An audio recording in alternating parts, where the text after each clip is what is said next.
Have you been thinking about offering online workshops for a while now, but whether you should have it as a plugin on your website or use a specialist learning platform or join something like Skillshare, you just don't know, so you haven't done anything.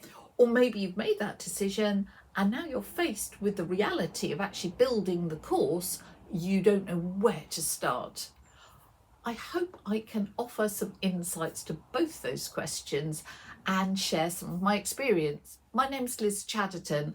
I'm an artist based in Berkshire and I've been offering online workshops for 3 years now. And I do not say that I'm an expert, but I have learned a few things along the way and I'd love to share some of that learning now. Today's film is sponsored by Podia.com.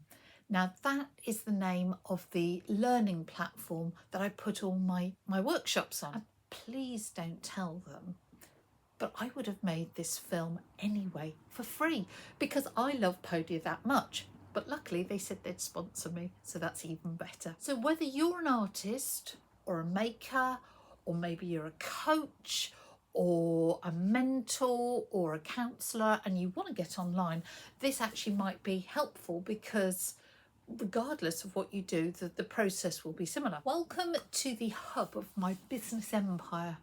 I am, of course, joking. You know me as an artist, you know me probably from here on YouTube, where I share tips and tricks every week. But of course, the other side of being an artist is that I'm running a small business. And it's a small creative business, but I still have to do all the terribly boring things like taxes and accounts and so forth. But one of the less boring aspects of business is that I run online workshops and online training, and I need to plan and record those and get them online. Podia.com is a one-stop shop for your online business, and I wish I had discovered them sooner because you can build your website on it, you can host your workshops, you can sell digital downloads, you can do email marketing on there, you can host a community. It does everything in one place. If you want to get online, first you've got to do some research and you will be faced with thousands of options. So the big decision is whether you're looking for a hosted online provider or you're going to go onto a marketplace like Skillshare, or you're going to have a plugin, a WordPress plugin or something. Well, I decided that I wanted a hosted platform when I decided to go online, which was of course during the pandemic and you couldn't teach in person. And I wanted something really flexible and cost effective because I didn't know whether it would work. I came across Podia and really liked what I saw. It did everything for me. You can build a website, you can host your course, you can sell digital downloads, it does email marketing, and you can grow a community. And it's even better, it's free to start with. And there are tiers so that as my courses grew, I could grow with Podia. The moment you start looking online, you will see adverts for people saying you can make hundreds of thousands of pounds a year teaching online. I wouldn't believe them if I were you. It does take a lot of work to get things up and running, but as long as you've got a good, robust platform, something like Podia, that will back you up, I think it can form a really important part of your business. So in this film, I'm going to show you how I develop the idea for courses, how I go about building them, and then I'll give you a behind the scenes look at using Podia to actually implement the whole thing, and then how I would launch a course. I have no idea how other online tutors do this, but this is the process that I follow, and it involves a lot of post-it notes and a marker pen. So I have an idea for a course, and in this case it's painting watercolours on black paper. Usually watercolours are on white paper. Okay, so I've got this idea and I try and test that idea out. I have an online community of, gosh, there's a couple of thousand, and they're all so lovely. They're from around the world. So if I've got an idea, I'll just say, if I put this course together, do you fancy it? What would you want included? Perhaps things like that. So having thought of the idea and tested it out and hopefully actually got a good response, I sit down and brainstorm and I write all my ideas on post-it notes. So I have said, why bother? Why bother painting on black? You know, what materials would I need? Oh, some tips. That's always good. Maybe using metallic watercolours. Oh gosh, need an introduction. Yeah. Then I've thought of different ideas for lessons. So I put down every thought I can think of, even if it's stupid, and come up with those ideas. Once my head is empty, I then look at them and think, what don't I like? So for example, yeah, I said jellyfish. I've seen loads of watercolour jellyfish painted on black paper. Yeah, that's a bit same, bit boring. I've said line and wash. You could use white pens on black paper and washes of watercolour, but I think that's beyond the scope of this course. I want to keep this course to 3-4 lessons. Lion, nah, no, don't fancy that. So once I've sort of reality checked all my ideas to make sure they might actually work, I then just arrange them into logical steps. So bizarrely enough, intro is going to go at the beginning. Definitely need to have something about materials, because once you've had that introduction, you know, you'll need to go for materials.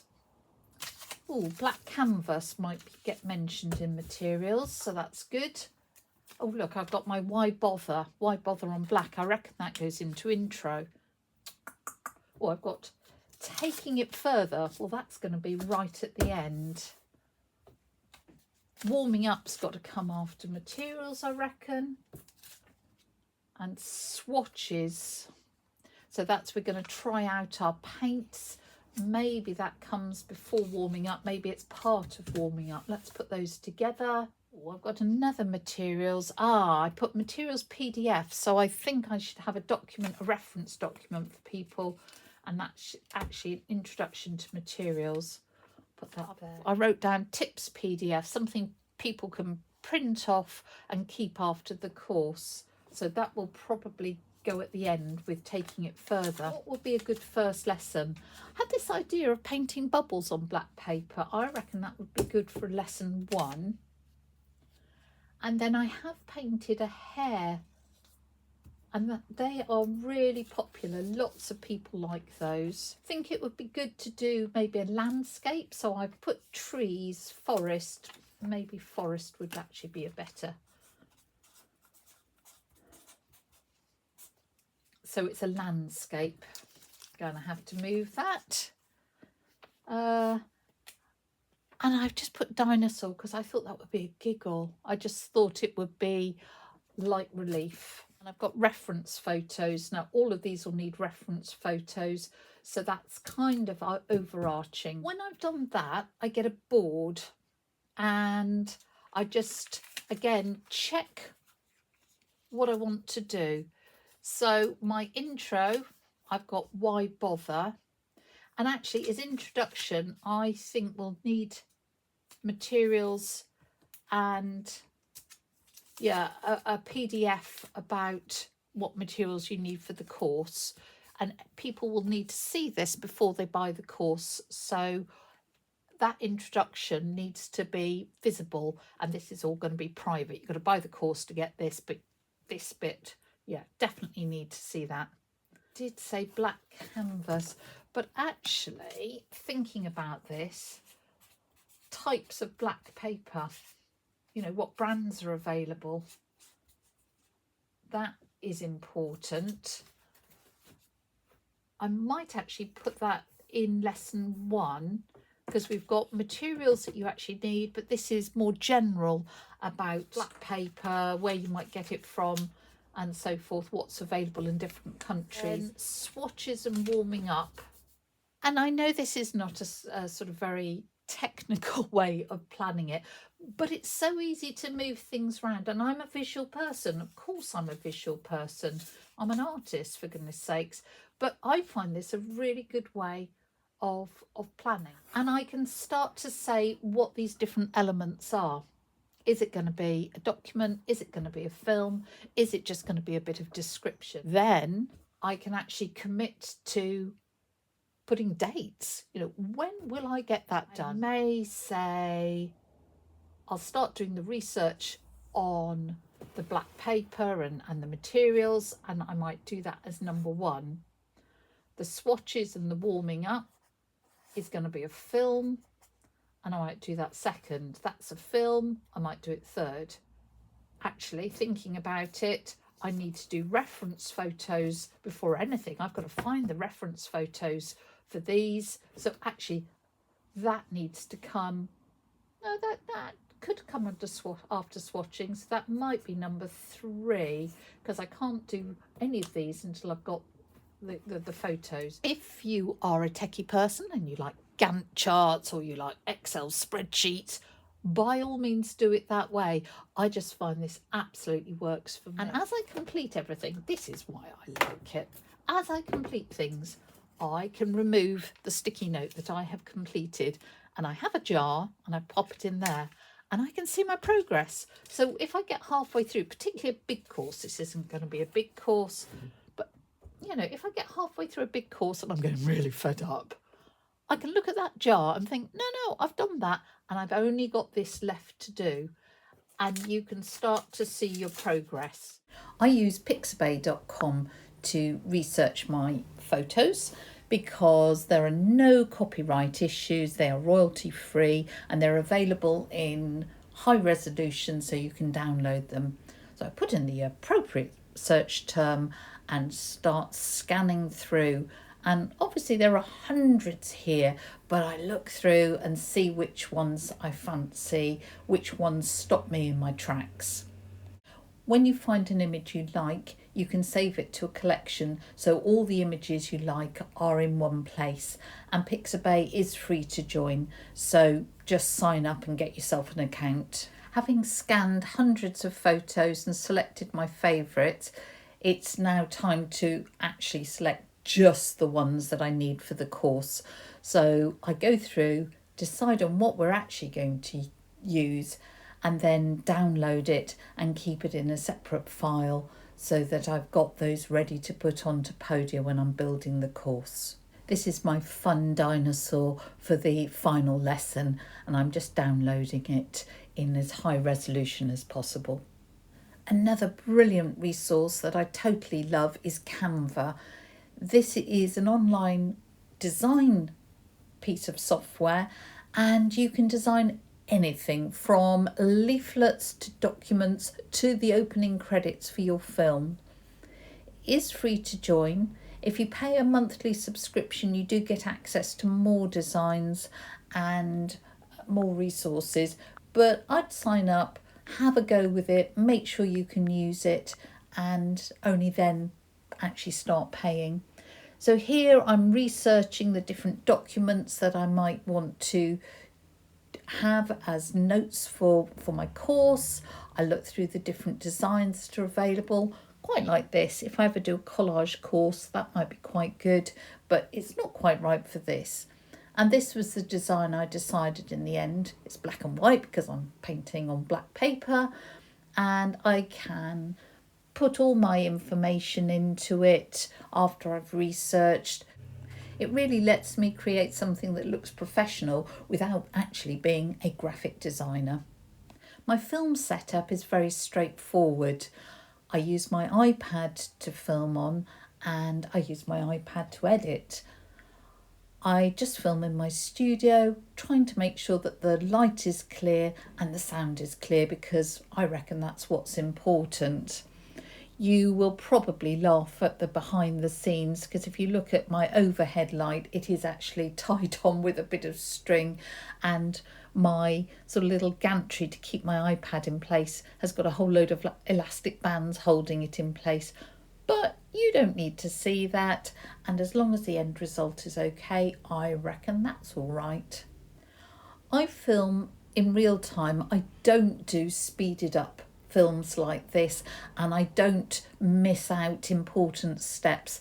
I really try and make the experience for the online workshops as close to standing next to me in my studio and learning direct from me. I don't think it's terribly helpful if an artist suddenly says, oh, and then I did something else and here I am. And you think, yeah, but how on earth did you do that? Show me all the steps. I've only sped this up and I use it for advertising later on. So when I'm filming, I do think what resources will help me when I'm starting to market this workshop. There's nothing more frustrating than getting to the end and thinking, oh, I wish I'd recorded that. So I do try and think of everything as I go along just to be a bit more efficient.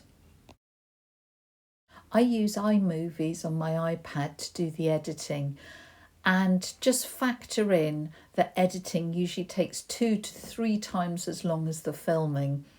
So if you filmed 20 minutes, you are going to spend at least an hour editing it. You need to cut out some of the ums and ahs. You need to think about your opening credits, which I do in Canva. You need to think about things like subtitles and just make it clean and professional. But I know I'm not going to win an Oscar for my cinematography. I want students simply be able to see what I'm doing, and then I save the film all into a folder so they're all in one place. Once that board is empty of all those post-it notes and I've done everything, I head over to Podia. So it's free to join, and then there are different levels, which I mentioned before, depending on the size of your business. Security is good. There are things like verification codes so that no one can break into your account, which is really important. There's a nice simple dashboard that helps you keep track of sales and products and where you are. And this is a list of all the different courses I currently offer. And you can see how many people have signed up for them, and you can see how much you're charging. You can go in and edit things. You can add more information if you want to update courses. So it really is very flexible. This is where I've started building the course, and some of the information is just put in manually, and then you can upload different lessons and all the different films and PDFs and things that you've created. Of course, you want it to look good on the website, and Podia reckon they've made it so that it's really hard to make it look awful. This is what it looks like. And of course, as I say, you can always go back in and tweak and edit if you need to. You can also create your sales page, coupons, and all the things that you'd need to market your course and to get people to sign up. And I thought you might want to see what the live website looks like. So it's lizchattertonstudio.co.uk, and it's separate from the website that I sell my paintings on. This is all about workshops. So it talks about why you might want to work with me, and it shows all the different courses, and people can find out more information. They can look at previews. They can work out whether it's the right course for them and see what's involved. And I hope you agree that it looks pretty smart. You can change the colours and the way it looks so that it ties in with any other of your branding or your business. So I mention my books, and I mention in-person workshops, and I do link over to my main website where you can buy original art. There's no point having a great course if you haven't got any students, so the marketing is really important, and I'm back to Canva to put together marketing materials. Some people say you should pre-sell your course and get money in before the course is built. I just can't do that because I worry that I will have pre-sold a course and I'll get knocked over by a bus, and then there'll be all these people that feel they've been ripped off by me. So I much prefer to get the course built first and then do the marketing, because I already know that people are interested in this. really like doing giveaways as a way of getting people interested in the course. And I do that using a Google form to collect all the information, and I promote it online, Facebook, Instagram, and via my newsletter. So I've done this as a giveaway, and I got 200 or 300 entries, which was fab. And then obviously I choose the winner. If people haven't been lucky enough to win, then I offer them a money off coupon to use within the next, say, week or 2 weeks, so that everyone who's entered the giveaway wins something as such. And I find that works ever so well. I hope that's given you a quick insight into how online courses can be built. I have to say, I wish I'd done it years ago. The thing I love about having online workshops is once you've done the work, it's there forever and people can carry on buying it while you're asleep. Nothing nicer than waking up and finding that someone in a different country, in a different time zone, has bought one of your workshops. And it's lovely to get feedback from countries all around the world, people saying, oh yeah, I really enjoyed this. Oh, I this really opened my eyes to what you can do here or there or whatever. Podia is a great place to host your workshops, host your films, host webinars, do your email marketing, do your website, and you can do it all in one place. If you're interested, you can sign up for free at podia.com/Liz.